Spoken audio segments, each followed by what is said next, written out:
السلام عليكم ورحمة الله وبركاته. أهلا بكم أحبتي في الله عبر قناة ميتولوجي. كنتمنى تكونوا في أتم الصحة والعافية.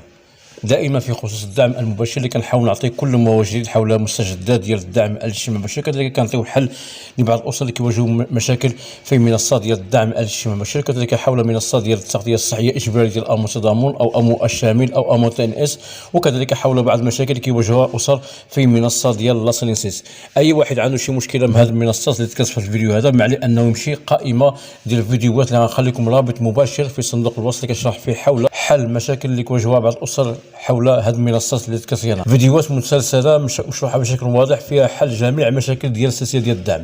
يعني اي واحد عنده شي مشكله حاول يمشي القائمه هذه، غادي يخليكم رابط مباشر في صندوق الوصف اللي كنشرح فيه حول حلول بعض المشاكل اللي كيواجهوها بعض الاسر في هذه المنصات اللي ذكرت ديال الدعم الاجتماعي المباشر او الدعم ديال التغطيه الصحيه الاجباريه. فدابا ندوزو الموضوع ديالنا حول مستجدات ديال الدعم الاجتماعي المباشر. في هذه الحلقه 120 اللي غنحاول نعطي اخر مستجدات ديال الدعم الاجتماعي المباشر اللي بزاف ديال الاسر مازال كيصدروا التعارف، كيقولوا لي واش كاين الدفعه ديال يونيو قبل العيد الاضحى اللي هي الدفعه ديال يونيو، واش غيعطيونا شي دفعه مسبقا او لا. وكذلك حول الدفعه ديال الدعم العيد الاضحى اللي كاين بعض الاسر كيصدروا التعارف، كيقولوا لي واش غيعطيونا 1500 درهم ديال العيد او 1000 درهم او 2000 درهم.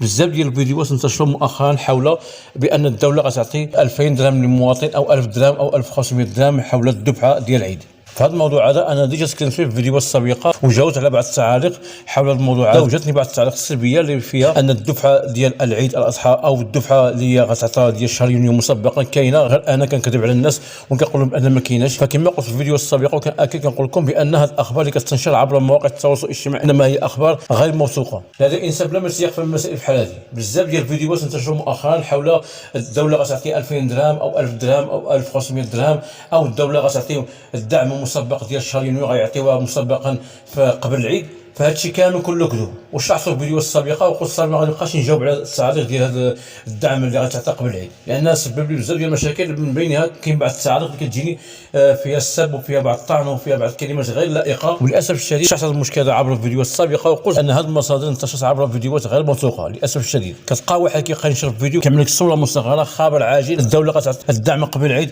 او خبر عاجل او جديد حول مستجدات الدوله غتعطي الدفعه ديال شهر يونيو قبل العيد. وكتلقى بعض الاشخاص اللي كيهمهم هو غير رفع مشاهدات ويطلع ابوني في فيديوهات ويربح اموال طائله على فيديوهات كاذبه للاسف الشديد. وكتلقى بعض المشاهدين والمستمعين اللي هما مساكن كيحاولوا يتبعوا ديك الاخبار من اجل باش يقتنعوا ديك الدعم او من اجل الحصول على الدفعه اللي غتجي من قبل العيد، وفي الاخر ساعه النتيجه لا شيء. فكما قلت في الفيديو السابق وكنأكد كنقول بان هذا الشيء هذا غير كذب. وكاين بقى كيقول لك لا انت كتكذب ما كتقولش الحقيقه. فاذا بغيت نكذب عليك نقول لك بان الدفعه ديال الدعم الاجتماعي اللي هي شهر يونيو غتعطى قبل العيد، او الدفعه ديال الدعم ديال العيد الاضحى اللي غتعطى 2000 درهم قبل العيد، وفي الاخر ساعه ملي غيجي العيد وما غتشبع حتى شي حاجه، شنو غادي يكون الموقف ديالك معايا وشنو غادي يكون الموقف ديالي معاك؟ غتسمى انا اكبر كذاب. ولكن كاين بعض الاخوان ما كيخافوش من الله، كينشروا فيديوهات كاذبه من اجل باش يطلع مشاهده ويربح اموال طائله. على من؟ على ظهر واحد مسكين يحمسوا ويقول له راه كاين الدعم وكاين الدوله غتعطيك الدفعه ديال العيد هي مبلغ 2000 درهم او 1000 درهم او 1500 درهم. فهذا الشيء كله كذوب. النقطة الأولى حول الدفعة ديال شهر يونيو اللي كاين بزاف ديال التعاليق مازال حد الآن كتجيني تعاليق حول الموضوع هذا، ألا وهو أن الدفعة ديال شهر يونيو واش غدوز قبل العيد. الجواب هو أن هذا الخبر غير صحيح. ما كاين حتى شي تصريح حول الدفعة هذه اللي غدوز قبل العيد. لو صرحت بها الحكومه او عبر جريده رسميه او عبر نشره اخبار في التلفاز وقالوا مباشره بان الدوله غتعطي الدعم الاجتماعي المباشر مسبقا، فمزيانه كلشي غيستافد كلشي غادي يعرف. ولكن دابا حاليا النسمه ديال الريحه ديال الدفعه ديال شهر يونيو غدوز قبل العيد ما كايناش شي مره.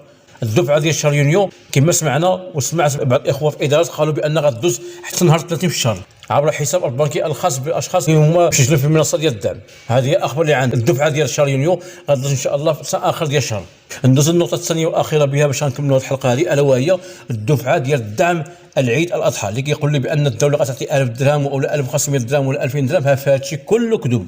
ما كاين حتى شي حاجه سميتها 1000 درهم او 1500 درهم ولا 2000 درهم. وكما قلت بان كاين فيديوهات منتشره حول الدفعه ديال العيد غتعطى 1000 درهم 1500 درهم و2000 درهم. فهذا الشيء كامل كذوب. وكما قلت كاين الناس ما كيخافوش من الله، كيبداو يحمسوا في المشاهدين في المتابعين من اجل باش هو يطلع مشاهده، وفي الاخر ساعه ديك المتابع مسكين كيبقى محمس ملي كيقرب العيد كيتفاجأ بان داك الشيء كامل كذوب. علاش؟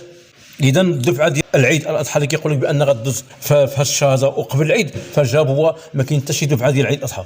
اذا احبتي في الله، في الختام كنتمنى كل واحد يبارطاجي فيديو مع كل عائله الاسره اللي كيتساءل حول الدفعه ديال شهر يونيو واش غدوز مسبقا، او الدفعه ديال العيد اللي هو عباره عن مبلغ مالي غدوز 1000 درهم او 1500 درهم او 2000 درهم. واش هذا الخبر صحيح؟ فالجواب هو كما وضحنا في الفيديو هذا بان هذه الاخبار غير صحيحه، وان شاء الله في النهايه الاسبوع غادي يبان برهان.